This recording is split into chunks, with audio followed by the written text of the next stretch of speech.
Magandang umaga sa mga kababoy. Nandito naman tayo sa ating maliit na baboyan. Update natin to. May ano tayo 20 plus na biik dito.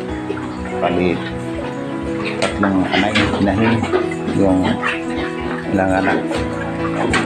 Tapos yung ito yung ito inahin na ito 5 lang ang produce niya anak. Dahil first time ko niya ng mga anak 5 lang. Malapit na po iwalay. Ano ito na anak, nandito na sila sa 29 days. Malapit na iwalay. Itong pangalawang anay, ito yung marami ang anak nito. Bali ng anak ito ng 18 na piraso.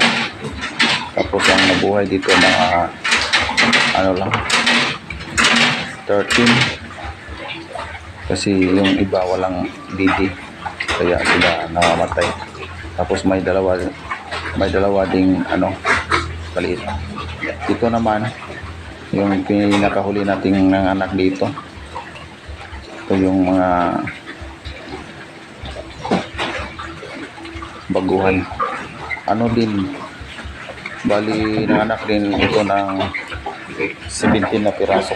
14 lang ang ano dito didi, kaya namatay din ang walang didi.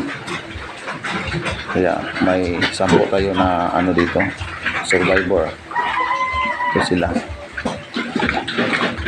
ito yung nanganak ng 18 na piraso, 18 na biik. May survivor tayo dito na 13. Malaki-laki na sila. Nandito na sila sa 29 days. Malapit na to iwalay. May ano na din, nakabok na din yung ano dito, yung bumibili. Ito lahat. Ito sila may-ari na. Nakabok na to lahat.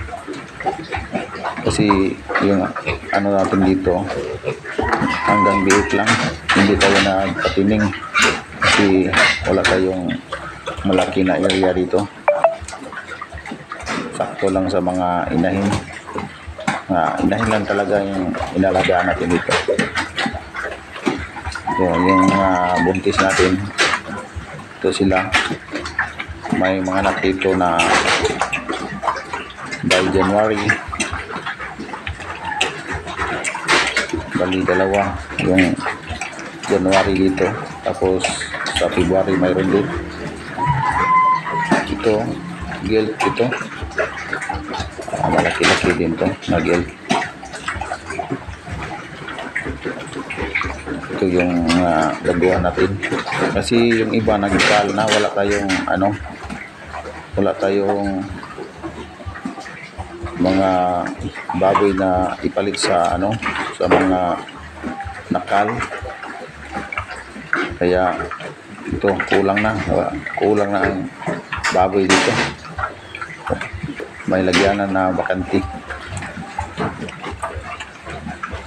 kasi yung iba nabinta na dahil ayaw na, hindi na manganak, hindi na naglandi, kaya binibinta na natin. Kasi kapag hindi natin ibinta, masasayang lang yung makain natin araw-araw. Tapos hindi na siya maglandi. Ito naman yung mga biik natin na hindi na binta dahil maliit. Atin naman pinalaki. Ito yung ating boar. Ito yung mga ama sa mga biik natin dito sa ating maliit na babuyan.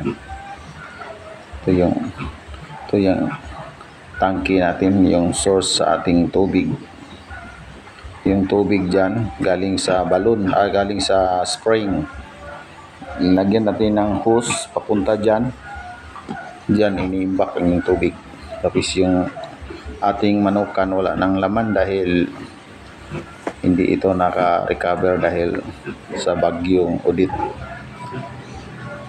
marami-rami sana manok dito dati, yung mga siyamo. Mayroon ito. Dito natin ilagay. Ngayon wala nang laman dahil wala nang bubong. Tapos yung meat, wala na yung meat, nasisira na din dahil sa bagyong Odette. Hindi pa tayo naka-recover dahil sa financial, dahil yung babuyan din natin na ano din yan, na nasisira din yan sa bagyong Odette. Dahil yung pinatayo natin ulit, malaki-laki naman ang ginagasto natin, kaya hindi natin na paayos lahat. Kaya wala tayo pang manok ngayon. May balak naman akong ibalik yung manukan pag may ano na ako, may ipon na para sa budget, para sa ano, sa pagpatayo naman ng bahay ng manok. Tapos yung meat, ibili pa rin tayo, kaya hindi pa natin na ano, na ibalik yung manok. Ito muna yung ating, ito yung dami natin, yung akyatan sa dito sumampa yung ano, yung bore, kinakulintahin natin ng similya. Ito na sila, nagpadidi na sila. Nagpadidi na sila dito. Ito yung biik na ano, ito na tatay. Ito yung araw na masyadong malamig. Bagong recover lang ito. Sobrang nahihirapan ako paano gamitin. Kaya sa katagalan na ano din, nagamit ko din. Ngayon okay na. Ito sila. Ito yung mga 59 days. Malapit na ito iwala. Kasi may-ari na ito eh. May nakabuo na may bili dito. Ito sila lahat. May ano na. May-ari na. Kaya hanggang di ka tayo, wala tayong patining dito, kaya wala tayong ano, lugar na malaki. Tapos magpatining tayo, gagawa din tayo ng malaking bahay ng baboy. Wala naman tayong financial, kunti-kunti lang. Kaya ito lang muna yung ating ano dito.